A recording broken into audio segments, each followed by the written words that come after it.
Your luggage can either make or break your trip. Whether you're flying to Rome or you're taking a cruise or just a road trip, having the right piece of luggage is imperative.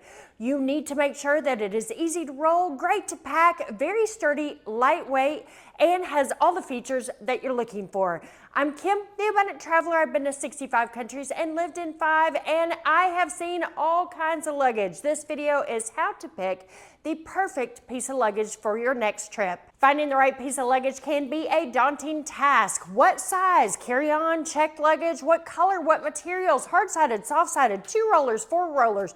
You just never know. So let's go ahead and start with the most important questions. Where are you going? What are you going to be doing? How often do you travel? And do you have a particular airline that you use? So the first question, how often do you travel? If you are a frequent traveler, then getting a very sturdy piece of luggage is extremely important.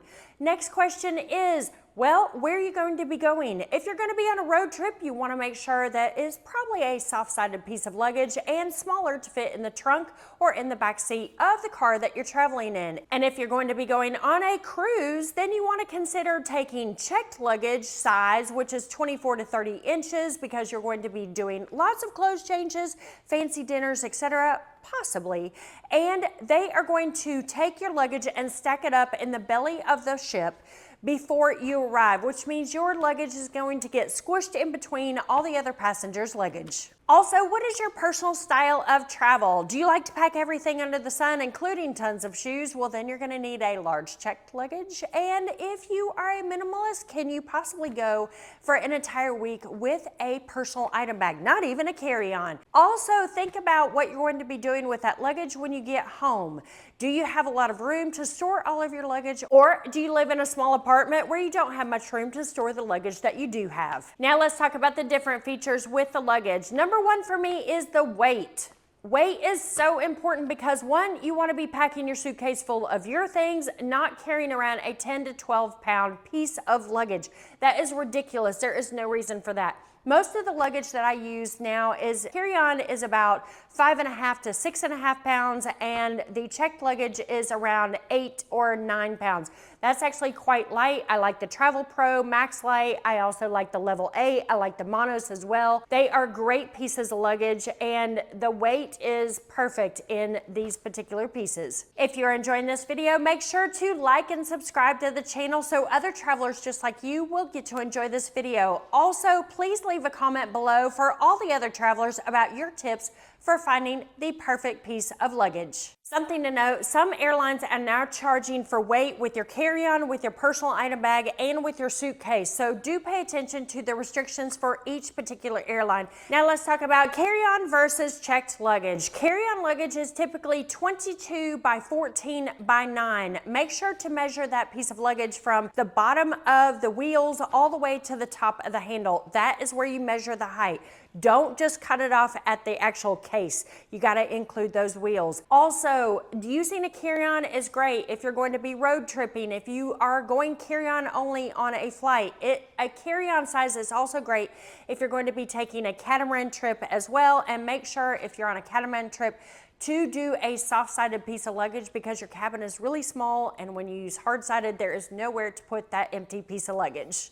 Checked luggage, on the other hand, is typically 24 inches, what they say, or 30 inches. You can actually get bigger than that, but there is no way that you're not going to be overweight on the airline or on the cruise ship if you are bringing a 36-inch bag. Typically, a checked luggage size is 27 by 14 by 9.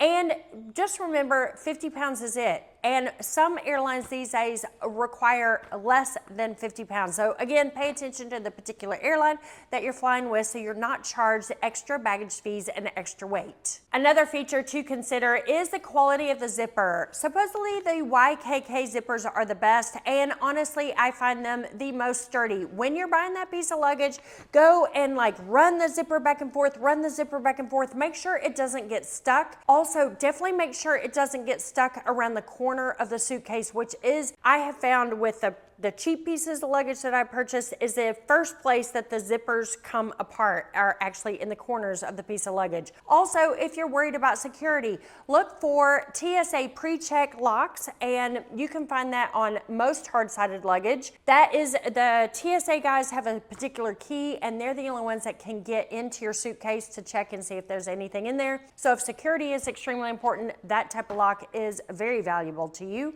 A couple other features to look for. One, is the suitcase expandable? Does it have a second zipper that you can unzip and stuff all of your goodies in from your travels, which is what I do. I always go to the trip underweight, come home at the max.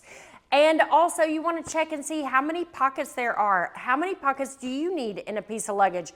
For me, if I'm taking a carry-on and it is a soft-sided, I want to make sure that it's got 2 zippers on the front, so it's easy to grab my passport and my computer, etc.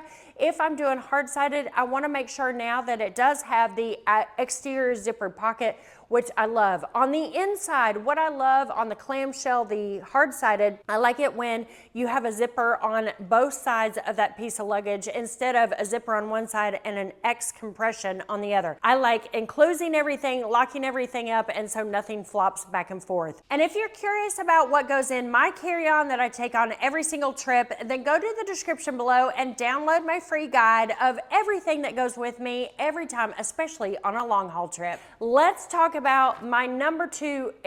My first one was weight. My number 2 thing is the handle. The handle and the telescope of the handle is so important to me. I am 5'11", and there are so many suitcases that actually are not tall enough for me once they extend that telescope handle. And even if you're short, you want to make sure that that telescope handle is tall enough to slide your personal item bag over the top of it. Some of these handles are so short that your personal item bag actually is hanging over the handle and you actually can't get to the handle of your carry-on as you're trying to pull it. So that is also a good reason, if you're short and not just tall, to get a tall telescope handle. Oh, also with the handles, don't get one of those wobbly handles. They don't work. They make your luggage knock over. It's so easy to knock over your suitcase in the middle of the airport. It's embarrassing.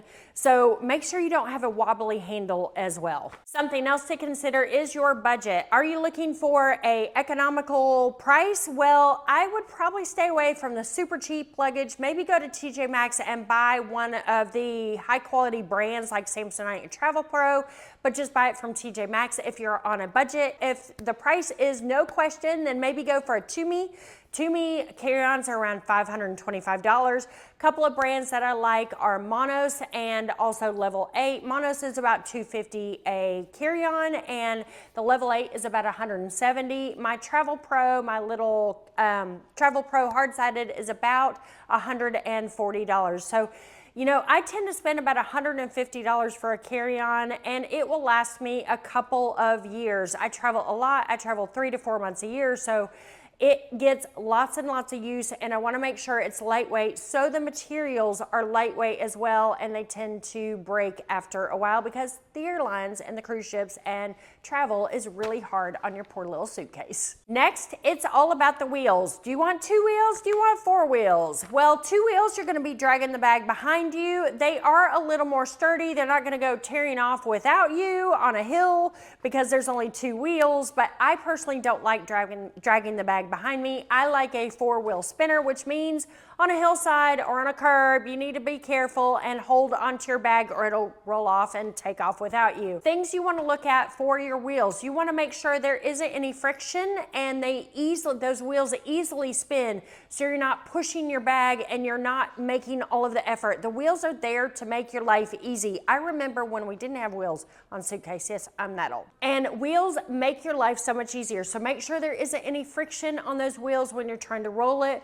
Also think about a wheel that is embedded is going to be more secure than a wheel hanging at the bottom. Also think about the size of your suitcase. If you have an embedded wheel, you're likely to have a little less space inside of your suitcase to pack. Now you can pack very efficiently this way, but it is something you're going to lose a little bit of your capacity. Also, when you're shopping and you're looking at these wheels, make sure that it steers correctly and your suitcase doesn't go flying off to the right or to the left, because it is a pain to actually like steer your suitcase back in front of you while you're trying to go down the aisle of an airplane. Something else to consider is, does this piece of luggage have a warranty? More expensive pieces of luggage do, but even the less expensive sort of Samsonite and Travel Pro, they do have some type of warranty. Usually they're limited to 1 or 2 years, and they typically do not help you if the airline has torn up your bag. It's usually a zipper or something like that. And most of the warranties these days, they will not pay for shipping, so you've got to get it there. And sometimes it's just the parts and not the labor. So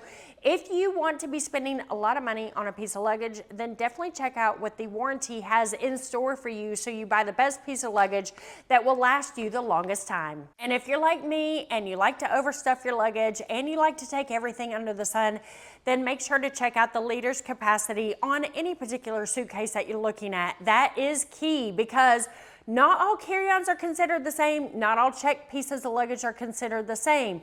They may look the same on the outside, but the inside may be very, very different. Sometimes I can fit 3 more shirts, 3 more skirts, and another pair of shoes in the same carry-on size, just 2 different pieces of luggage. So do check out the leader's capacity. That for me is a big one. The last tip is a big one. Make sure to pay attention to the airline restrictions, both for size and weight. Here in the United States, we're allowed to take carry-ons that are a little bit bigger than you can in Europe and other parts of the world. Particular airlines have different weight restrictions, different size restrictions. If you're gonna be traveling primarily in the United States, it's pretty easy. You can overstuff your bags, no problem. You do pay an extra fee, and some of these airlines have a first checked bag fee, a second checked bag fee, which is more, and they also have a overweight fee, so do pay attention to that. Airlines in Europe and across the world, some of them will actually charge you, if you're going like basic economy, they will charge you for your carry-on and your personal item bag. They will not let you do it as a carry-on if it is oversized or overweight. And especially in Europe, their sizes are much, much smaller. So depending on where you are going to be traveling and what airline you're going to be traveling with, do pay attention when you buy that perfect piece of luggage. So that sums up my top tips for finding the perfect suitcase for you. Make sure to check out this video here, and I will see you guys very soon. Thanks so much for watching. Take care.